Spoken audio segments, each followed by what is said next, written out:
وأشهد أن محمدا عبده ورسوله داعي إلى رضوانه اللهم صل عليه وعلى آله وأصحابه وإخوانه. Ibu yang dirahmati Allah Subhanahu wa taala, ini adalah pertemuan kita yang terakhir tentang Kitabun Nikah. Kita akan bahas tentang bab al-hadhanah, ya. Dan saya ingatkan kembali, insyaallah setelah bab yang terakhir ini bulan depan akan ada ujian. Insyaallah kalau tidak lulus maka tidak boleh ikut pengajian lagi, ya.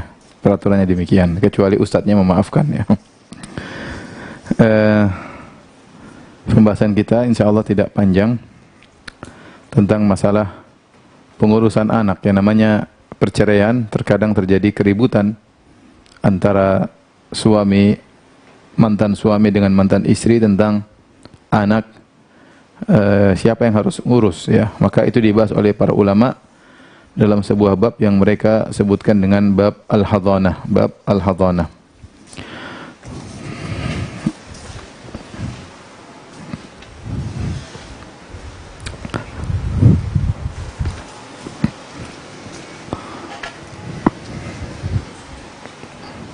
Warna merah mana?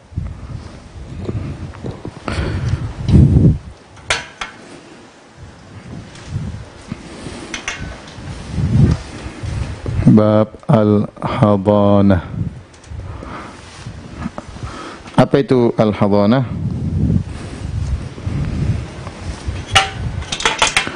Al-hadhanah maksudnya adalah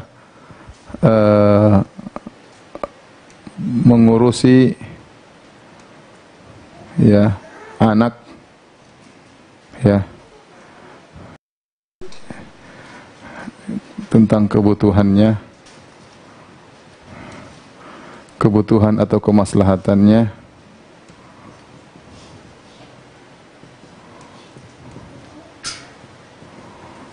dan menjaganya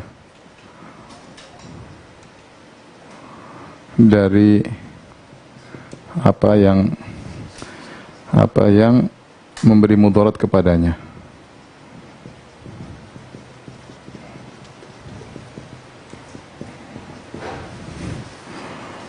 Yaitu kalau bahasa Arabnya hifdzuhu, ya, amma yadurruhu,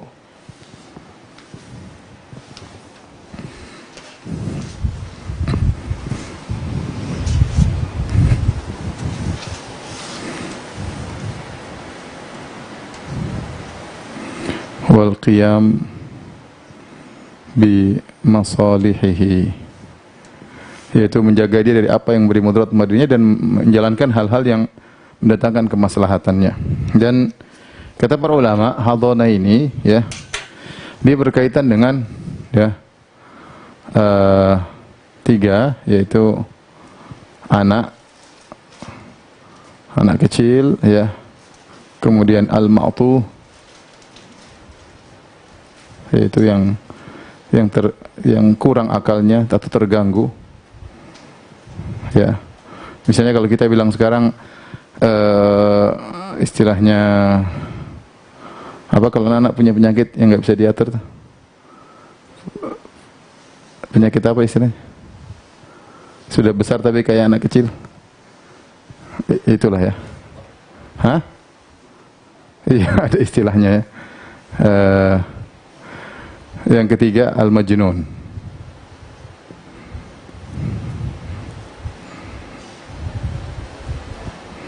Jadi al-hadhanah bukan berkaitan kecil aja. Ini dua orang ini, ya. Ya. Dua orang ini dia sudah besar, ya, sudah besar atau dewasa, tetapi tetap butuh hadhanah.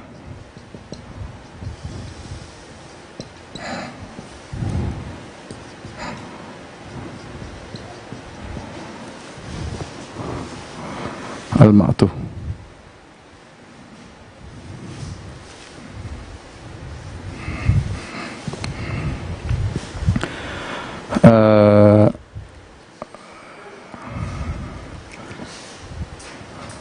Taib, ini masalah al-hadhanah. Nah, biasanya kalau terjadi perceraian, maka ada khilaf. Ini ada biasanya khilaf di antara biasanya ya ribut antara mantan suami dengan mantan istri dalam hal siapa yang mengurusi.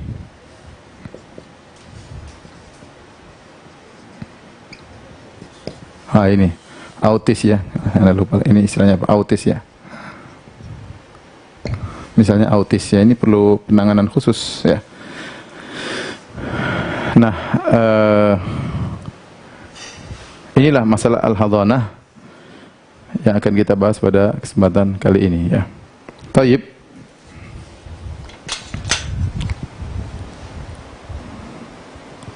Kemudian bagaimana pengaturan hadhanah? Nah, kita letakkan di sini, kita bikin kolom.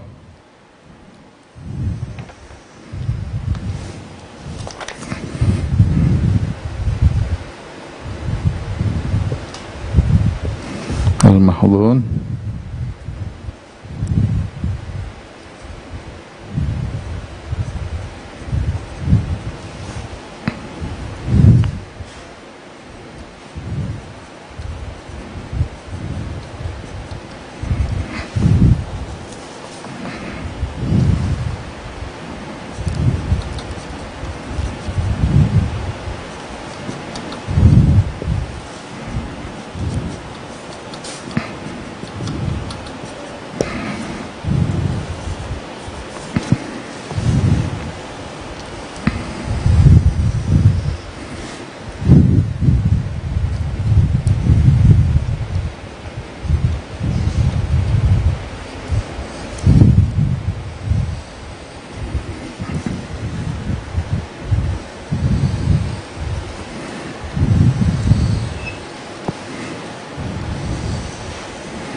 Az-zakar, anak laki-laki,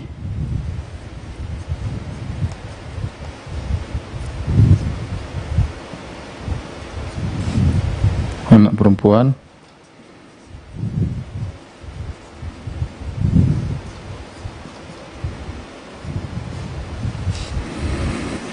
anak laki-laki, anak perempuan ya. Kalau terjadi perceraian antara suami dan istri, bapak dan ibunya cerai, jika anaknya laki-laki umurnya masih 1 sampai 7 tahun, maka yang berhak adalah ibunya.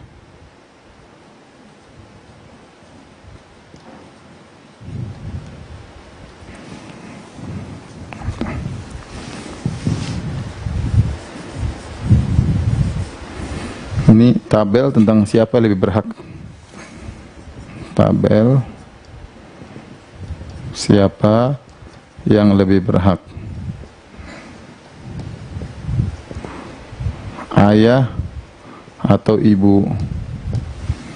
Baik, kalau ternyata anak laki-laki tersebut umur 1 sampai 7 tahun, maka yang lebih utama adalah al-um. Itu ibu. Ya. Kalau 7 tahun sampai balik anak laki-laki, maka yukhayyar, disuruh pilih.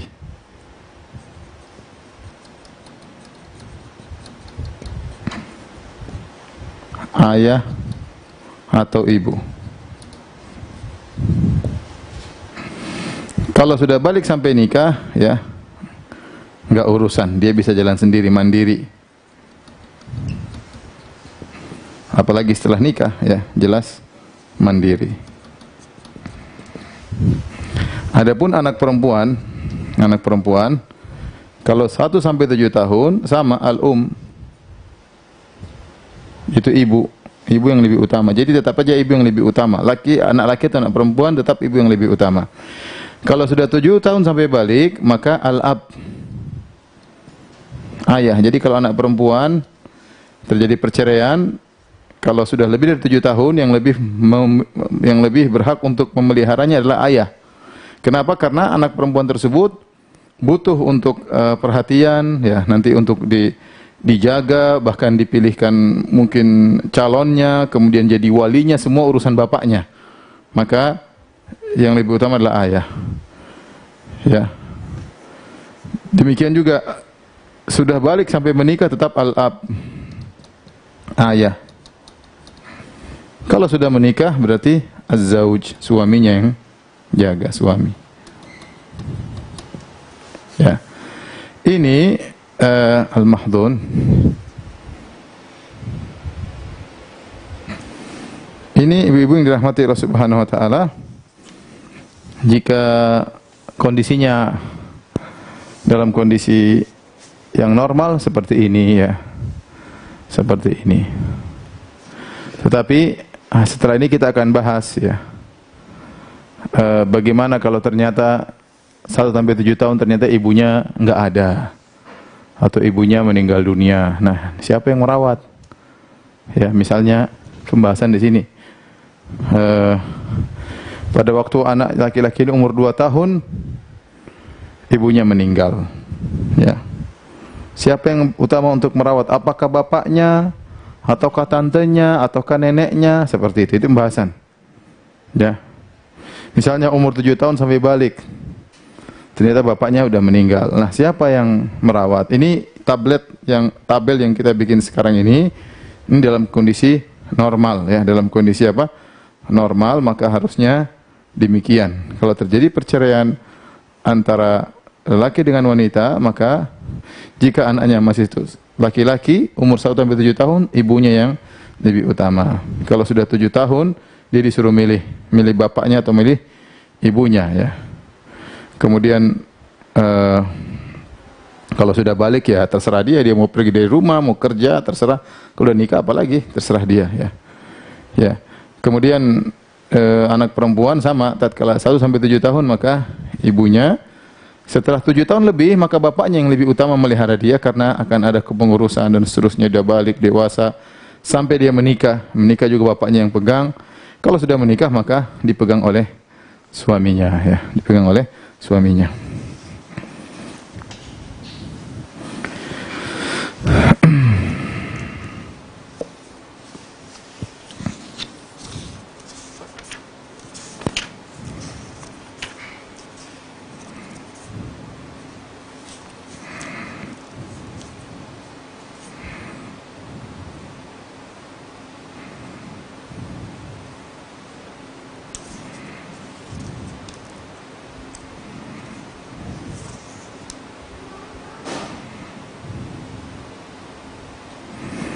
Baik, kalau ternyata pembahasan berikutnya,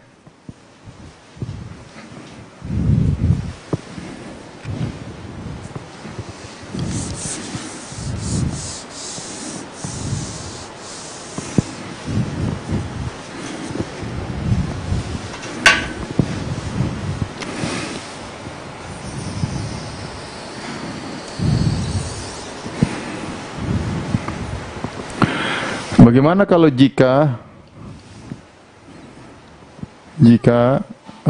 berhalangan yang seharusnya mengasuh?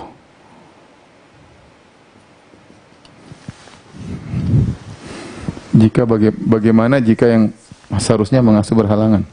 Ya, pengasuhan, ya, kalau bahasa Indonesia cocoknya al-hadhanah, apa, pengasuhan.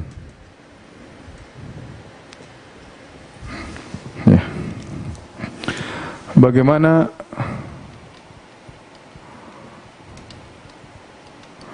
jika yang berhak untuk mengasuh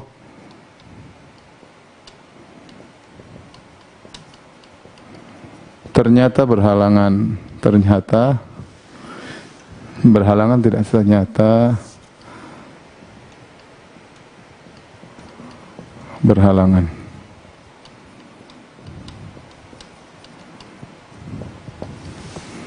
Maka berikut ini urutan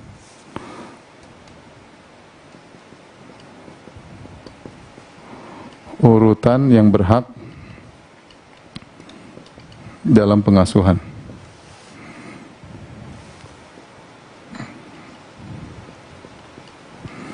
Yang lebih berhak dalam pengasuhan.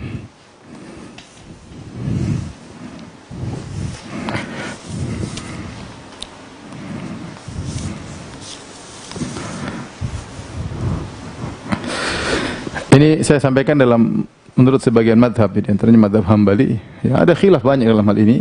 Yang pertama adalah ibu. Kemudian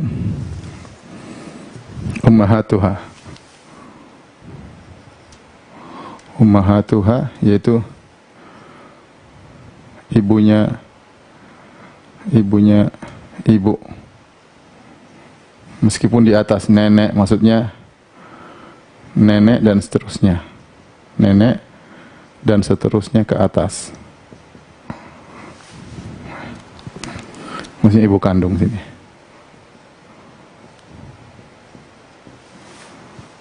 Maksudnya ibu kandung dari siapa? Ibu kandung dari yang diasuh. Ibu kandung, ya, ibu dari yang diasuh.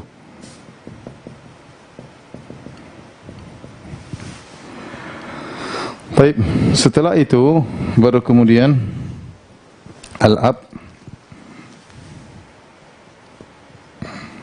ayah kandung maksudnya, ya. Kemudian ummahatuhu, ya. Ummahatuhu maksudnya ibunya ayah, nenek maksudnya. Ayah atau nenek, ya, dan seterusnya ke atas, buyut dan seterusnya. Setelah itu baru kemudian al-jad,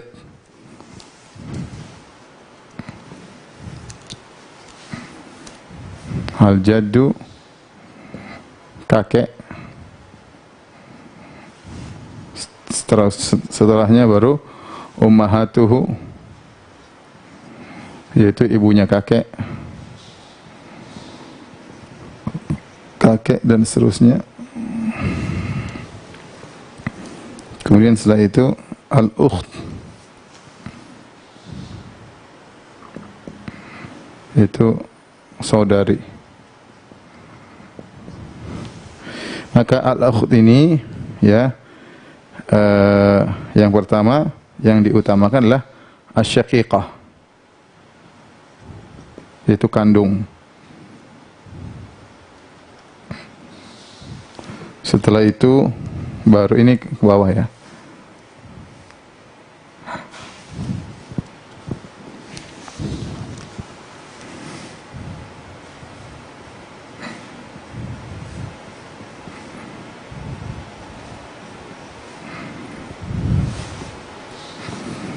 Baru kemudian al-ukht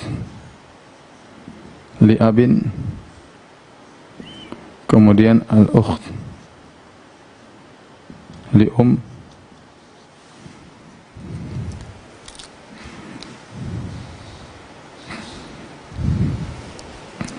saudari seibu,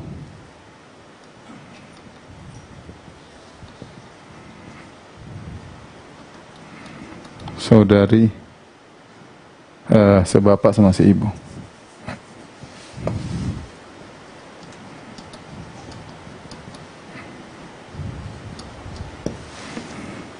Kemudian baru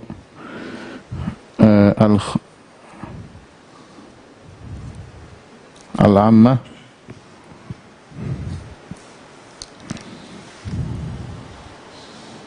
al-ammah yaitu saudari ayah.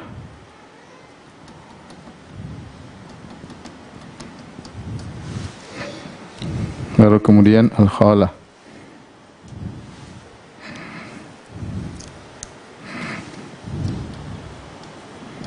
saudari ibu.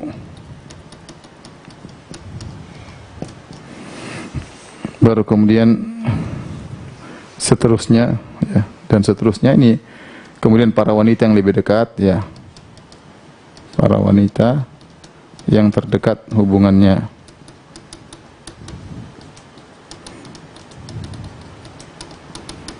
Ya. Baik, ini sekedar pembahasan bagaimana kalau beruzur. Contohnya, saya kasih contoh, misalnya anak laki-laki umurnya 3 tahun, harusnya dipelihara oleh ibunya. Waktu cerai harusnya dipelihara oleh ibunya. Bisa jadi cerai, bisa jadi meninggal dunia. Ya, ini kasus siapa yang harus mengawasi. Bisa jadi terjadi ibunya meninggal, ya, atau cerai dengan bapaknya, ya, atau bapak ibunya cerai atau bapak ibunya meninggal. Intinya siapa yang berhak untuk ngurusi anak ini? Ya, kalau tidak ada masalah maka aturannya seperti ini. Tapi kalau ada masalah yang harusnya dia ngurus nggak bisa, maka inilah aturannya. Ini menurut mazhab Hambali dalam sebagian pendapat mereka. Jadi yang pertama kali yang berhak mengasuh adalah ibu kandung. Kalau ibu kandung nggak bisa, maka ibunya ibu, maksudnya nenek. Nenek, kalau nenek udah nggak ada lagi mungkin buyut, ya, ke atas, ya, nenek disebut ke atas, maka yang lebih berhak daripada ayah. Lebih berhak daripada ayah. Kenapa lebih berhak daripada ayah? Karena ayah ini dia tidak akan ngurus langsung anak masih kecil. Dia pasti nyerahkan kepada wanita lain, entah dia bayar. Karena ayah nggak mungkin ngurusi langsung. Dia kerja, laki-laki dia kerja. Oleh karenanya mereka mengatakan ibu lebih utama. Kalau ibu nggak ada, maka nenek dari yang diasuh si anak. Nenek nggak ada, buyutnya yang mengasuh. Nggak ada lagi, baru kemudian ayah yang ngasuh. Urutannya, ayah yang ngasuh. Kalau ayah ternyata tidak ada atau tidak mampu, atau ayahnya kafir misalnya, atau ayahnya misalnya tukang maksiat dan tidak pernah perhatian sama anaknya, maka lari kepada ibunya ayah, nenek dari sisi bapak. Neneknya si kecil atau ibunya ayah. Dan seterusnya. Kalau nggak ada maka buyut dari bapak. Kalau ternyata nggak bisa, maka kakek yang ngurus. Kakek yang ngurus. Kalau kakek yang ngurus nggak bisa, maka ibunya kakek mungkin masih ada, buyut, ya. Kalau kakek nggak ada, maka ukht, baru kemudian saudari. Bisa jadi orang tuanya meninggal, tapi ternyata saudari perempuannya sudah gede, bisa ngurusin dia. Saudari maka didahulukan ukhtus syaqiqah, yaitu saudari kandung. Kalau ternyata saudari kandung nggak ada, mungkin saudari seibu, sebapak. Kalau nggak ada saudari sebapak, mungkin saudari seibu. Kalau nggak ada semua, baru ammah, saudarinya bapak. Saudarinya bapak ini juga nanti ada perincian saudari dari sekandung dengan bapak, atau tante tapi sebapak dengan bapak, atau tante seibu dengan bapak. Tapi yang paling utama adalah tante kandung, yaitu maksudnya tante ini saudari kandungnya bapak. Kalau nggak ada tante, baru khalah, baru saudari ibu, ya, saudari ibunya anak kecil tersebut. Baru kalau tidak ada saudari ibu, baru kemudian wanita yang paling dekat dengan hubungannya seperti ponakan, ya. Bisa jadi ini anak kecil ini ternyata punya saudara yang sudah tua, sudah beda jaraknya jauh antara dia dan kakak pertamanya. Kakak pertamanya sudah meninggal dan punya anak perempuan. Berarti dia ponakannya si kecil ini, ya. Boleh aja ngurusin kalau memang dia berhak untuk bisa ngurusin. Ini dalam aturan yang ini. Jadi inilah aturannya. Namun para pemirsa yang dirahmati Allah Subhanahu wa taala, ibu-ibu, ya. Majelis Taklim apa ini, Ittiba, ya. Ya. Ini semua para ulama, ya, mengatakan tidak ada dalil yang jelas, tidak ada dalil yang jelas. Saya nukilkan misalnya perkataan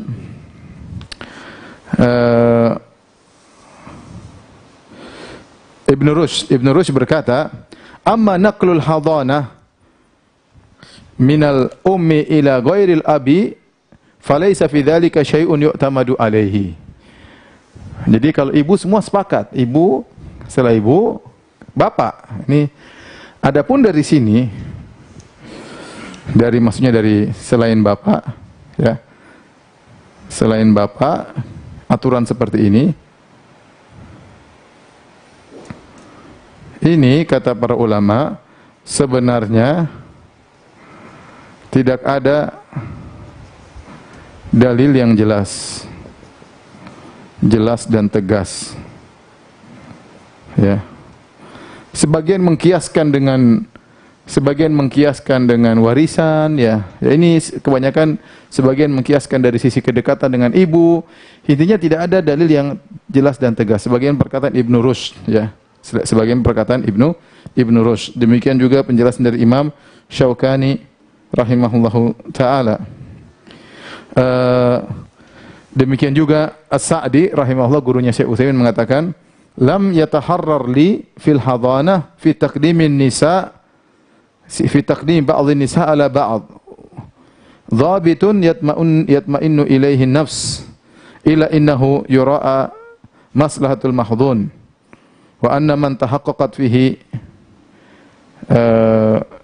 fahuwa aula min ghairihi. Jadi kata Syekh Sa'di rahimahullahu taala, sampai sekarang saya belum dapat dalil tentang wanita-wanita ini kenapa didahulukan, mana yang lebih dahulukan daripada sebelumnya. Tidak ada dhabit, tidak ada kaidah yang jelas, ya, kata Syekh Sa'di. Tetapi secara umum, mana yang lebih maslahat bagi sang anak itu yang lebih utama, kata Syekh Sa'di. Mana yang lebih maslahat bagi sang anak itu yang lebih utama. Sebagian ulama ya mendahulukan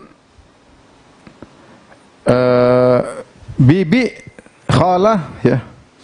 Sebagian ulama mendahulukan bibi, ya, ditempatkan setelah ibu, ya.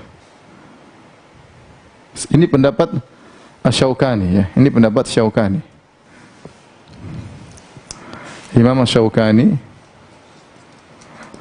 mendahulukan setelah ibu maka bibi yang lebih utama daripada bapak dan yang lainnya. Jadi ini masalah urutan gini, ini khilaf, tidak ada dalil yang tegas, ya. Kenapa Imam Syaukani rahimahullah mendahulukan bibi daripada nenek, daripada ayah, bahkan dia lebih mendahulukan daripada nenek. Jadi kalau ibu enggak bisa langsung ke bibi, kata Imam Syaukani. Kalau ibu enggak bisa langsung ke bibi. Sebagian ulama mengatakan tidak. Kalau ibu enggak bisa ke nenek dulu. Nenek enggak bisa baru ke bibi. Saya ulangi, ada khilaf juga. Sebagian ulama mengatakan ini, sebagian ulama mengikuti aturan seperti ini. Namun saya katakan aturan ini tidak ada dalil yang tegas, ya. Tegas dan jelas enggak ada. Tetapi sebagian ulama mengatakan kalau ibu enggak ada maka nenek dulu. Kalau nenek enggak ada baru ke bibi. Syaukani tidak, Syaukani, ya. Ini salah, ya. Al-Imam Syaukani rahimahullahu taala dia langsung ke sini, ya. Jadi kalau ibu enggak ada langsung ke bibi, baru ke nenek. Ya, baru ke nenek. Sebenarnya lama enggak khalah di nenek, setelah nenek. Sebenarnya mengatakan tidak, setelah. Ya, kalau setelah nenek baru kemudian ke khalah. Ini pendapat yang lain. Jadi banyak khilaf. Ada yang mengatakan setelah ibu langsung khalah, ini bibi, saudarinya ibu, pendapat Imam Syaukani. Ada yang mengatakan setelah ibu nenek dulu baru kemudian khalah, baru kemudian aturan yang berikutnya. Intinya wallahu alam bisawab, ibu rahmatullah subhanahu wa taala, saya lihat aturan ini karena tidak ada dalil yang tegas, maka dilihat kemaslahatan mana yang lebih maslahat bagi sang anak asuh. Ya. Apakah diasuh oleh bibinya? Terutama ada hadis Nabi sallallahu alaihi wasallam bersabda, ya, kata Nabi sallallahu alaihi wasallam, ya, dalam hadis, al-khalah biman zilatil Jadi kata Nabi sallallahu alaihi wasallam, hadis yang sahih, bibi itu kedudukannya seperti ibu. Dan terus terang pendapat Imam Syaukani saya sangat condong kepadanya. Jadi hadis ini bagaimana ceritanya? Hadis ini ceritanya ketika Hamzah bin Abdul Muttalib meninggal dunia, dia punya putri. Hamzah meninggal dalam perang Uhud dan dia punya seorang putri. Maka bibinya putrinya namanya Asma binti Umais. Asma binti Umais. Asma binti Umais. Asma binti Umais adalah istrinya Ja'far bin Abi Thalib. Istrinya Ja'far bin Abi Thalib. Ja'far bin Abi Thalib meninggal pada perang Mu'tah tahun 8 Hijriah. Intinya Asma binti Umais akhirnya adalah bibinya putrinya Hamzah. Akhirnya siapa yang harus mengurusnya? Ada perselisihan, kata Nabi, yang berhak mengurus putrinya Hamzah adalah bibinya, yaitu Asma binti Umais. Kata Nabi, kenapa al-khalah bimanzilatil Karena bibi itu kedudukannya seperti ibu, ya. Ini kisah apa? Kisah bintu Hamzah, putrinya Hamzah,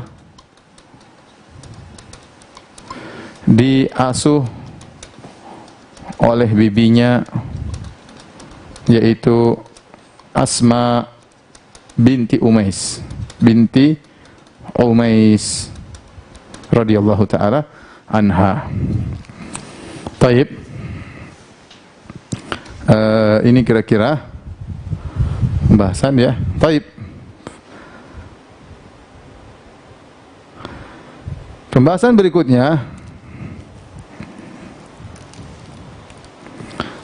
ibu-ibu paham atau tidak? Mudah-mudahan paham. Ini pembahasan terakhir dari kitab nikah, ya. Kalau enggak kita hapus saja dulu deh, biar enggak bingung. Silakan difoto.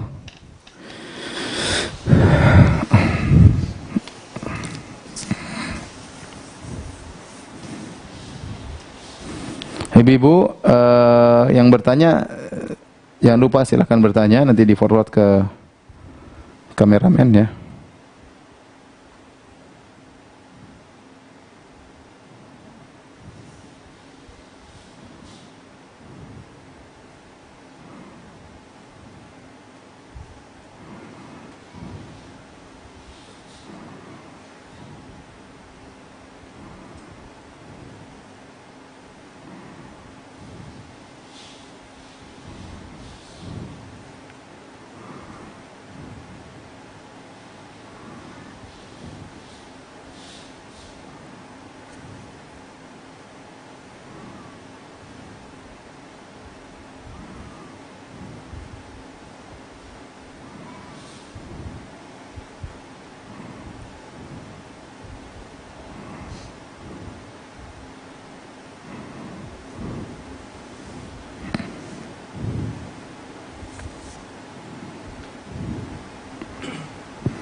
Ibu sudah pada catat?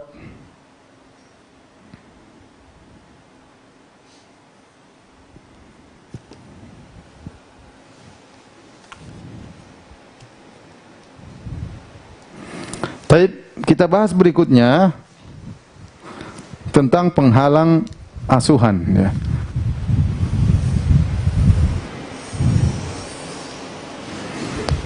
Kalau kita boleh, ini halaman 1.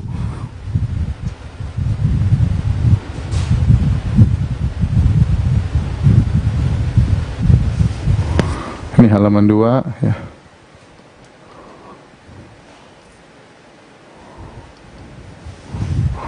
Ini halaman 3, ya.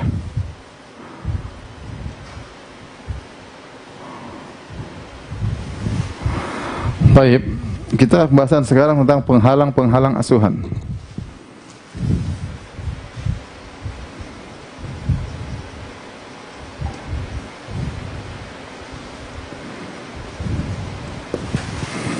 Penghalang asuhan ada beberapa, ya, yaitu diantaranya ar-riq, ar-riq yaitu budak, perbudakan.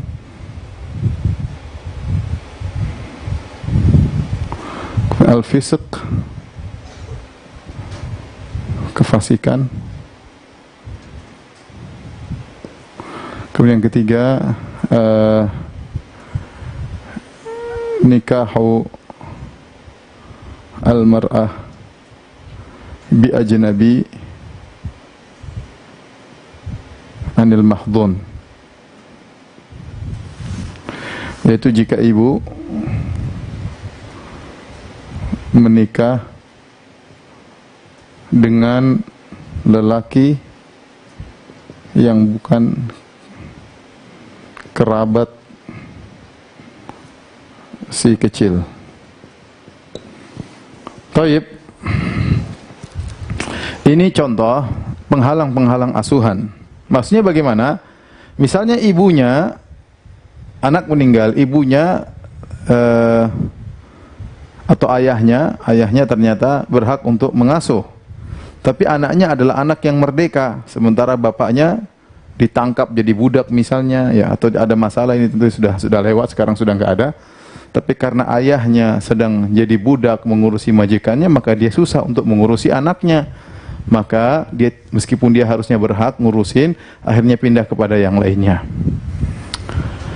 Contohnya kefasikan.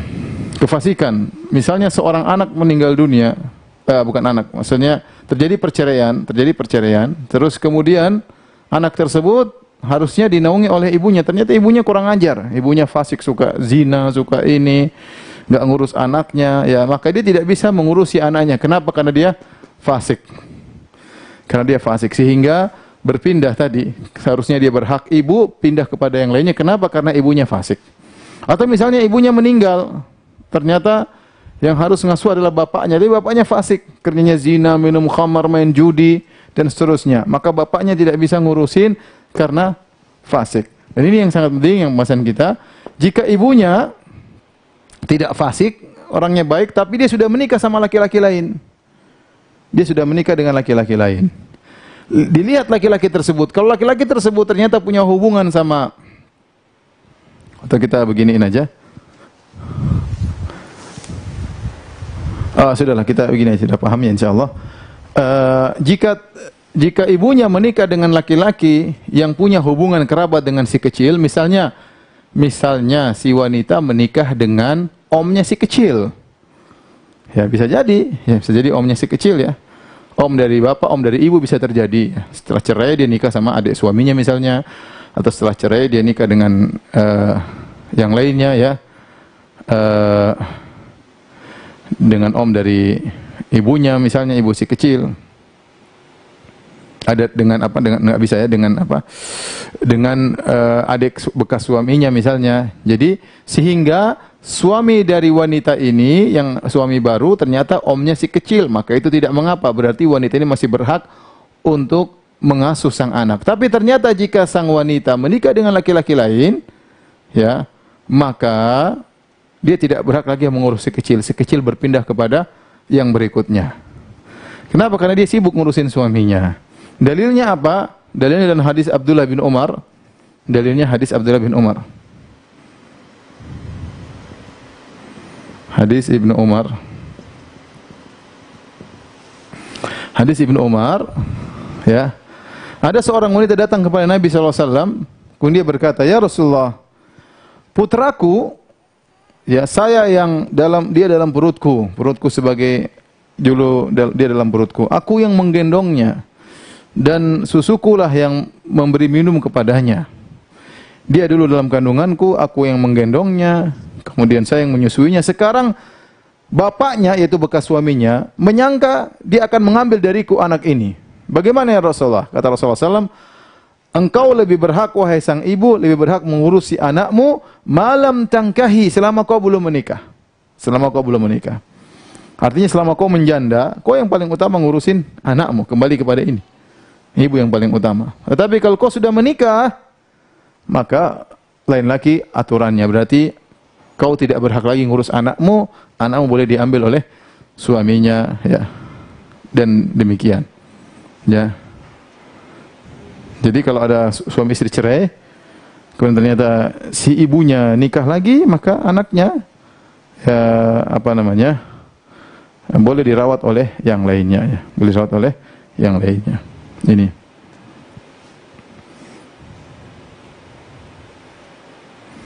Namun sebagian ulama berpendapat kalau ternyata suami mengizinkan, suami barunya mengizinkan, ini pendapat yang kuat, ya.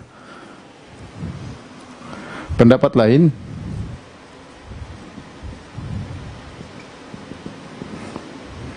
meski suami barunya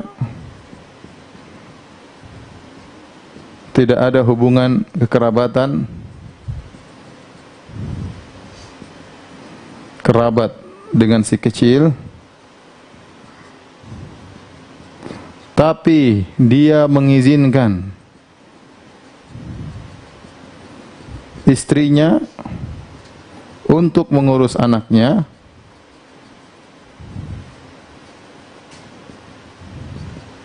maka wanita tersebut tetap berhak mengurus anaknya. Ini pendapat ini cukup kuat ya.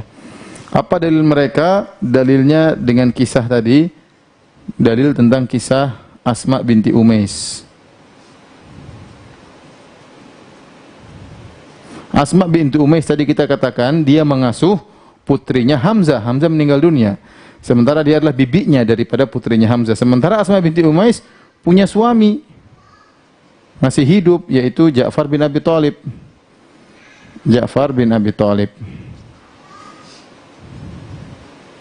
Oleh karenanya sebenarnya mengatakan, meskipun sang ibu sudah menikah dengan laki lain, tapi kalau suaminya mengizinkan, dia masih berhak untuk mengurusi anaknya. Ya, berdasarkan hadis Asma binti Umais. Ada khilaf ini, hadis ini bagaimana dikompromikan. Kata mereka hadis Ibn Umar adalah hadis yang mafhum, adapun adalah hadis yang mantuk. Kalau terjadi perselisihan, maka yang mantuk lebih diutamakan dari yang mafhum. Ini masalah usul fikih, ibu-ibu tidak paham ya. Tapi intinya ini adalah permasalahan hadhanah, masalah pengasuhan. Masalah pengasuhan. Kalau normal begini caranya. Normal, kalau kondisi normal maka demikian. Kalau ternyata ada yang berhalangan, maka ini aturannya. Dan ini juga ada khilaf panjang. Khilaf panjang.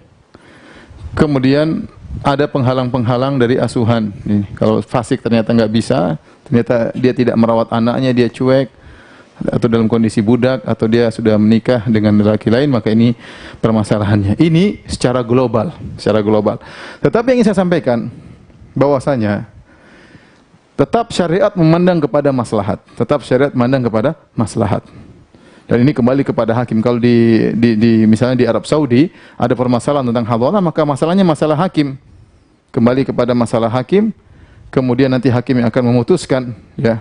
Hakim yang akan memutuskan. Kalau hakim memutuskan, maka nanti nanti dilihat siapa yang akan mengurus, ya. Nah, bagaimana cara hakim memandang siapa yang berhak untuk mengurus, mengasuh? Maka ini harus melihat kepada maslahat. Contoh, saya kasih contoh. Misalnya, ini contoh sederhana. Misalnya anak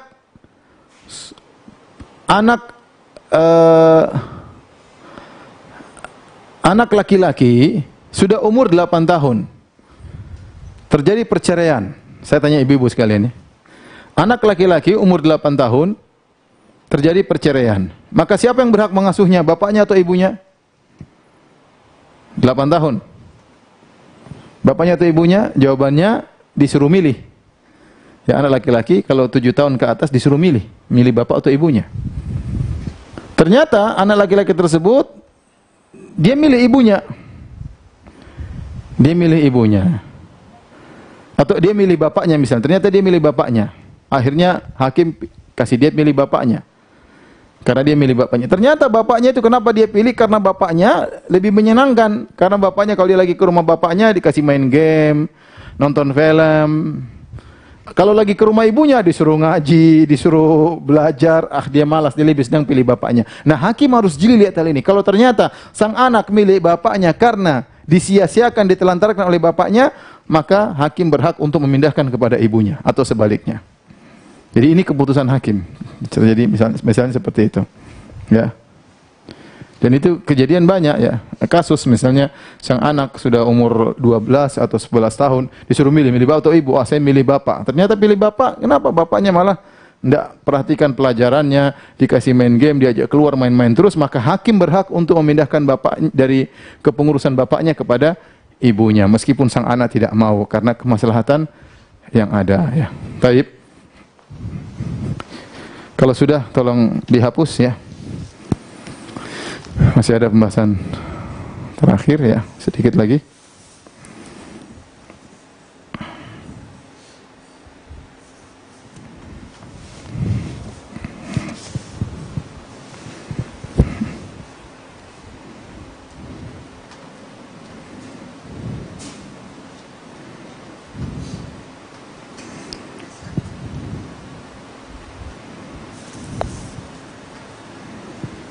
Ya, silakan.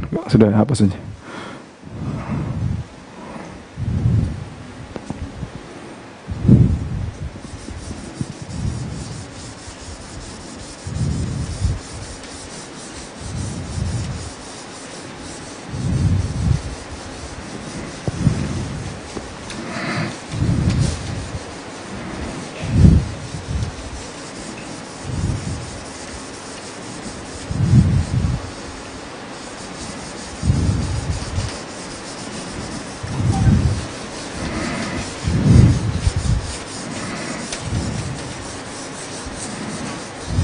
Ibu-ibu, insyaallah mudah-mudahan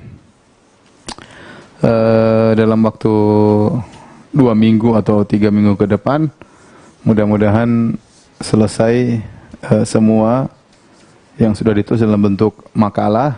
Ya, nanti ibu-ibu dibagikan soft copy-nya. Setelah itu tidak boleh dikeluarkan, hanya untuk grup saja sebagai bahan ujian, ya, sebagai bahan ujian. Saya ulangi lagi, ibu harus belajar, ya.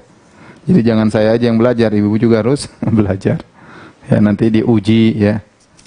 Biar ibu punya ilmu. Kalau cuma kajian-kajian tidak diuji, kadang-kadang menguap ilmu tersebut, ya. Tapi pembahasan terakhir, ya. Ini di luar daripada hadhanah, tapi masih berkaitan, yaitu tentang pembahasan siapa yang wajib menyusui anak, ya. Ya. Jadi wanita yang dicerai,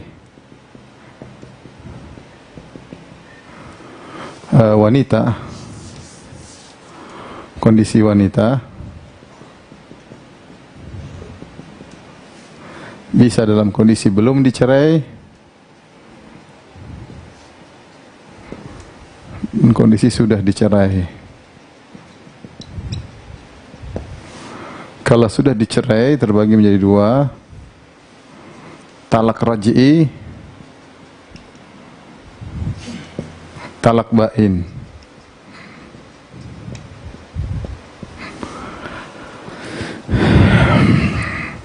Kalau belum dicerai, maka wajib bagi suami untuk menafkahi istrinya dan juga menanggung pakaiannya, yaitu makan dan pakaian, nafkah lah. Itu menafkahi, itu makan dan pakaian untuk istrinya. Itu makanan dan pakaian. Dan tempat tinggal tentunya. Taib. Adapun sang istri menyusui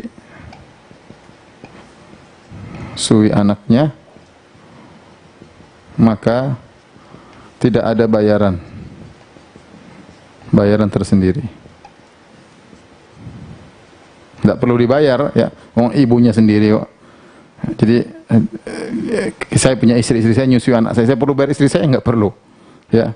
Saya ulangi, saya punya istri saya nyusui anak saya, ya, anak saya itu anak dia juga, dia nyusui, ya sudah kewajibannya. Kewajiban saya yang penting istri saya kasih makan, saya kasih baju, tempat tinggal, selesai. Kondisi belum dicerai, masih satu istri. Kalau sudah dicerai, tapi ada 2 kondisi, talak raj'i, talak bain. Nah, kalau talak bain sudah, berarti talak bain dia sudah pisah, boleh dinikahi sama laki lain. Sudah pernah kita bahas, yaitu boleh dinikahi oleh laki lain.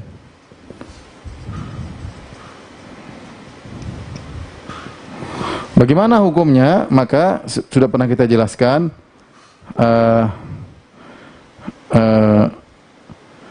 asalnya ya, asalnya tidak perlu dinafkahi. Tapi kalau dia mengurusi anaknya, menyusui anaknya, maka nafkahnya ditanggung mantan suami.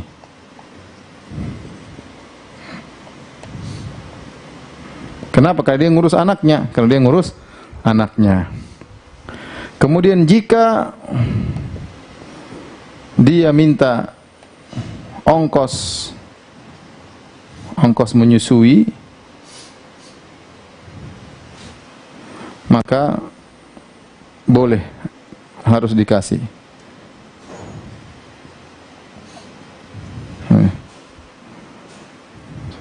Kata Allah Subhanahu wa taala, "Fa in arda'na lakum fa'atuhunna ujurahunna bil ma'ruf." Kalau ternyata istri kalian yang sudah kalian cerai tersebut menyusui anak-anak kalian, maka berikanlah kepada mereka gaji menyusui anak kalian tersebut. Ini kalau talak bain. Kalau talak raj'i, yaitu masih bisa kembali.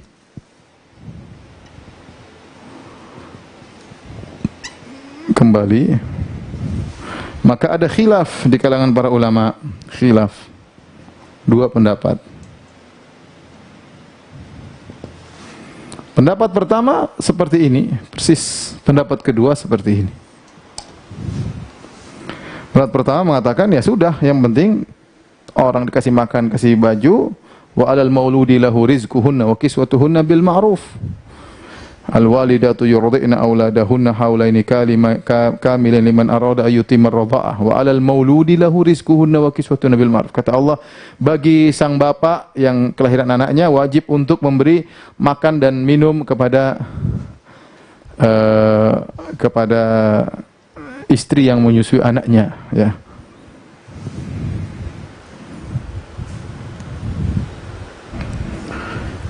Pendapat yang kedua, ya, kalau dia minta upah maka harus dikasih berdasarkan ayat ini. Namun yang benar, wallahu a'lam bishawab, pendapat yang benar pendapat yang pertama ini yang benar. Ya. Ya, pendapat yang benar adalah tidak perlu dikasih gaji khusus untuk nyusui, tapi cukup dia dapat makan dan minum, sudah cukup. Wallahu ta'ala a'lam bishawab.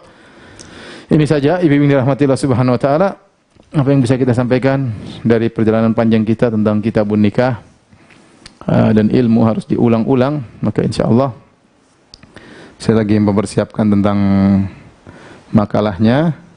Nanti kalau sudah insyaallah mudah-mudahan sebelum bulan depan sudah selesai agar bisa sebagai bahan ujian, ya, diktatnya. Tapi kalau ternyata belum selesai tetap ujian. Ibu-ibu silakan murojaah dari catatan ibu-ibu sendiri, ya. Wallahu a'lam bishawab. Kalau ada yang bertanya, saya persilahkan.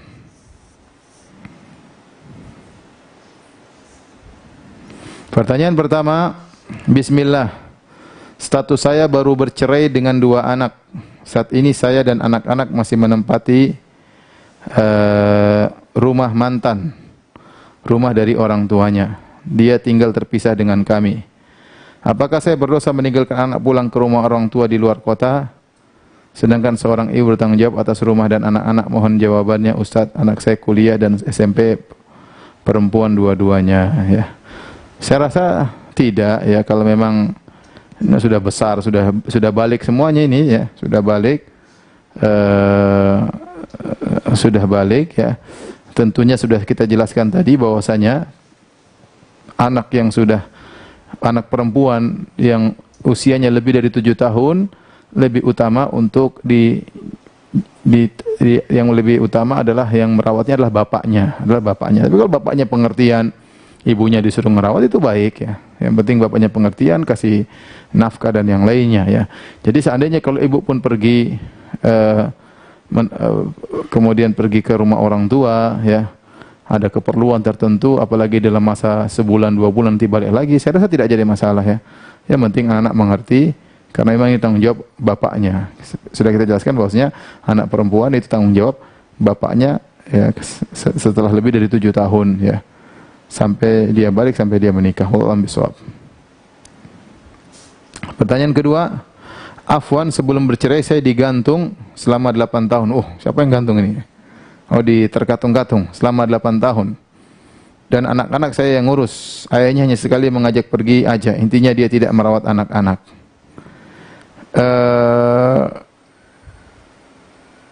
Tadi aturannya sudah kita jelaskan, ya. Kalau anak-anak masih kecil, maka kita yang perempuan yang lebih utama mengasuh. Tapi sang bapak harus, ya, menanggung semuanya, ya. Karena itu anak-anak dia, ya. Dia harus menanggung, ya, menanggung keperluannya, keperluan sebagai ibunya yang ngurusin dan yang lainnya, ya, yang wajar, ya. Jadi Dia harusnya menanggung kebutuhan anak-anaknya, ya. Dia harus nengok, karena bukan berarti kalau sudah pisah dia tidak punya tanggung jawab sama anaknya, dia punya tanggung jawab, ya. Kebutuhan anak dia yang harus tanggung. Ya, kebutuhan anaknya dia harus tanggung, ya. Yang berkaitan dengan anaknya, sekolahnya, apanya, makannya, minumnya dia yang tanggung karena dia bapaknya. Terus dia hendaknya juga perhatian dari sisi psikologis, dia harus datang nengok-nengok anaknya. Apakah suami istri yang sudah terpisah selama 4 tahun dan suami tidak memberikan nafkah dan lahir batin selama itu, ketika bercerai itu harus punya masa iddah juga, Ustaz? Iya, kalau bercerai tetap saja harus ada masa iddah, ya. Karena meskipun terpisah 4 tahun tapi tidak ada status cerai, maka belum cerai, ya. Maka belum cerai. Kalau dia ceraikan selama 4 tahun maka tetap menunggu masa iddah, yaitu 3 kali haid. 3 kali haid jika masih memiliki haid, ya.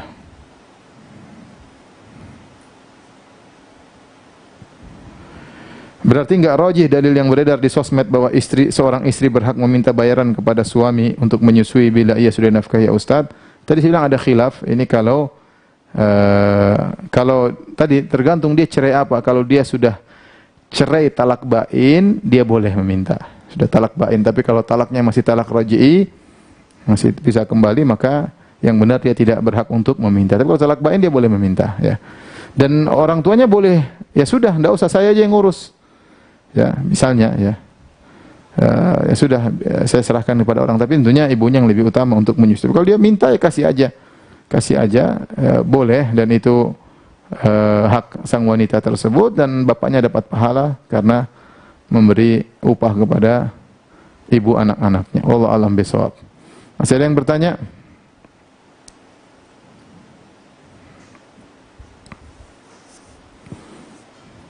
Sudah enggak ada, sampai di sini saja kajian kita yang dirahmati Allah Subhanahu wa taala, semoga bisa dipahami.